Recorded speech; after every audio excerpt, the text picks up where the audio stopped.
Couple of questions. Couple of questions about the fight. Couple of questions about the fight. Yeah, what's up? Who you got? I got Deontay Wilder. He's gonna knock him out before the seventh round. Say it again, please. Deontay Wilder. He's gonna knock Fury out before the seventh round. Really? That's my prediction. Yeah. Did you watch the first fight? Or were you at the first fight? I wasn't at the first fight. I didn't watch it. Yeah. I kind of think Fury's bluffing about trying to be more aggressive and trying to knock him out. But if he does, it's gonna be over quick for Fury. Let me ask you a question. I watch your show sometimes. How do you handle all the criticism? What criticism? You talking about social media? Social media. Yeah, the social media thing, man. That's a fake world controlled by Silicon Valley. Look, man. You know what the background music is for success? Talk to me. Criticism. Explain that. When you are a black man that stands for the things that I stand for, patriarchy, masculinity, football, a more traditional lifestyle, you're gonna get hit with a lot of criticism. So you just led me to Dwayne Wade. You just literally led me to. Nah, I can't touch You can't that. talk. You can't talk. You can't touch. That one. I know Dwayne, and I don't. You know, I can't talk. That's his child. I can't. I don't have any opinions about that. And what's your opinion on? I don't know if you spoke about this on your show. Maybe I missed it. Kobe Bryant versus Gayle King and Lisa Leslie. Snoop versus. Listen, I think that as black men, we gotta allow women to have their conversation. First of all, and again, I like Snoop, but I don't even. Gayle King, I don't watch her show. That's not for me. The interview she did wasn't for me. It was for women. They're gonna have a different conversation about Kobe Bryant than we would as men. And so a lot of times I see us getting upset about things that really aren't for us. And it's because I don't think we even know what is for us. We're so lost that we get caught up in other people's BS. You making sense? And not worried about what is actually for us. Right. And so she's on The View or she's on whatever show on CBS. That's not for me. Gotcha. I would tell Snoop, watch my show. That's for us. That's, generally speaking, a bunch of black dudes sitting around having a conversation from our point of view. We talked about Kobe and death different than Gayle King. Sure. That was for Snoop. Do you think the mass media, you said Silicon Valley, do you think they want to emasculate us? Do you think the goal was to emasculate us? There's no question about it. Are we being emasculated? Absolutely. Are we a willing participant in our emasculation? No question about it.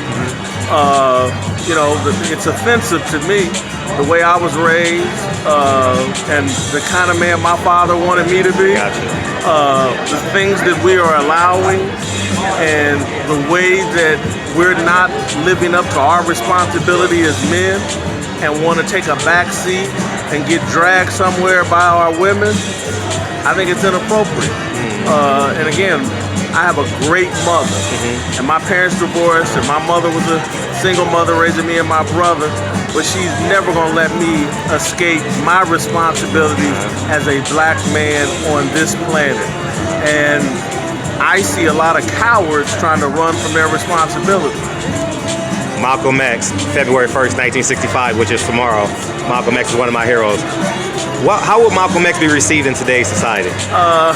He would be criticized because he stood for, and the Nation of Islam at that time stood for black men taking responsibility for the destiny of their people. And the things that Malcolm X stood for, again, we spend so much time worried about white people instead of worrying about ourselves. And if you understand what the nation and what Malcolm stood for, it's about taking responsibility for ourselves and quit worrying so much. Oh, what do white people think? Oh my God. You know the funny thing about that? Sometimes what you're saying now sometimes don't translate over on your TV show. Sometimes it comes off offensive. You know, I'm being real. I think that's because we allow outsiders to frame how we receive everything. Okay. I'm saying nothing different than you right now than what I say on my show. It's much more digestible. I say that. Well, again, if you get it off social media and the Silicon Valley rig job and the way, again, all those comments and all this whole Black Twitter thing, Black Twitter is the biggest myth in the world. That is Silicon Valley Twitter.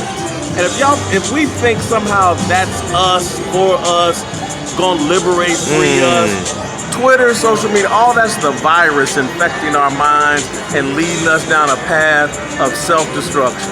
So what would be your solution? I was about to say, thank you. What would be the solution to me is returning to our faith in a higher power, worshiping a higher power, celebrating a higher power, instead of all this godding up and worshiping these celebrities who really aren't for us.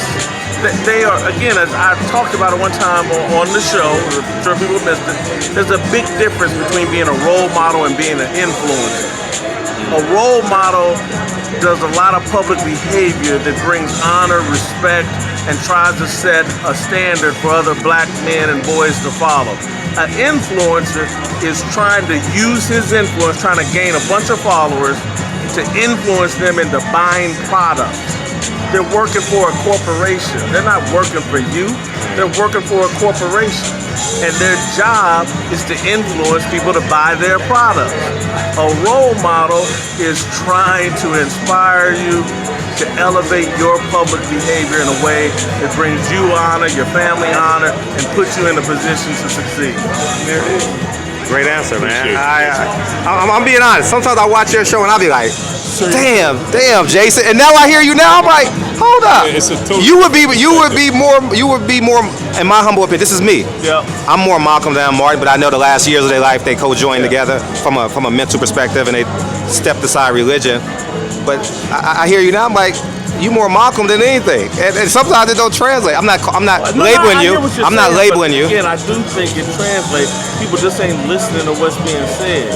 When you're not spending every moment thinking white people are in control of your destiny, and you start thinking, no, I am. You hear things, you see things differently. I'm not anti-white people. I'm just pro-Black people, pro-myself, and believe we should be in control of our own destiny and take responsibility for ourselves.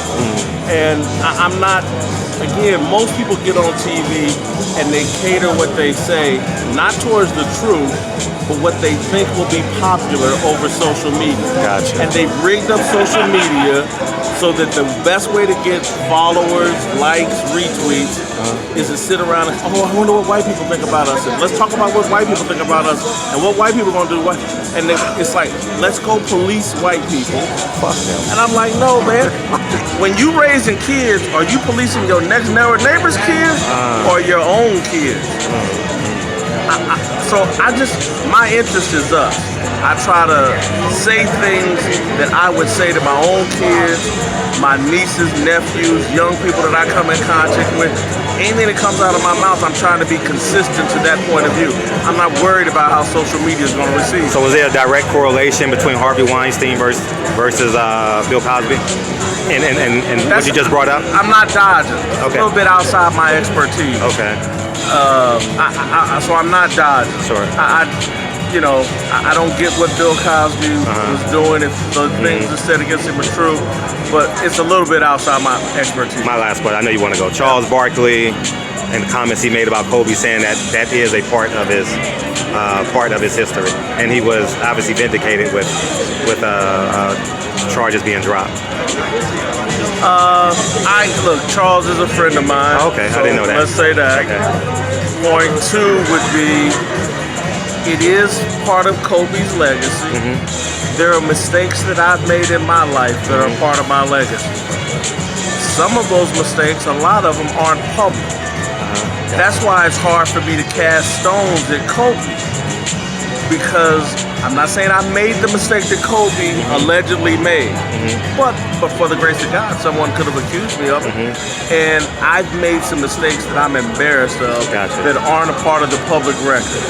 That's part of my legacy. I'm about to answer to that, to God, higher power, people that I've wronged.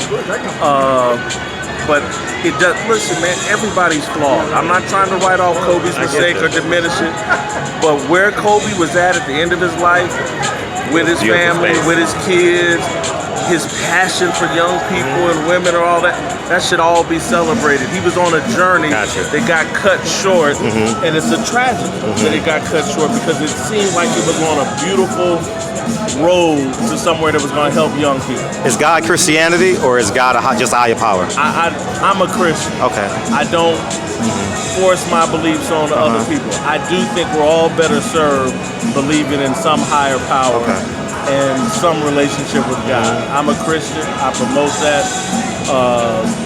And I would suggest people look into that, but I don't try to force my beliefs. I've heard other people talk about their religion and their belief and how they believe in a higher power, and I have respect for that. I'm just, the whole secular thing, moving away from God, I think that's negative. This is a society that has been served well by a faith in a higher power. Wilder in 7. Wilder before the 7th round. Before the 7th round. Thank you, Jason. Thank you, Jason.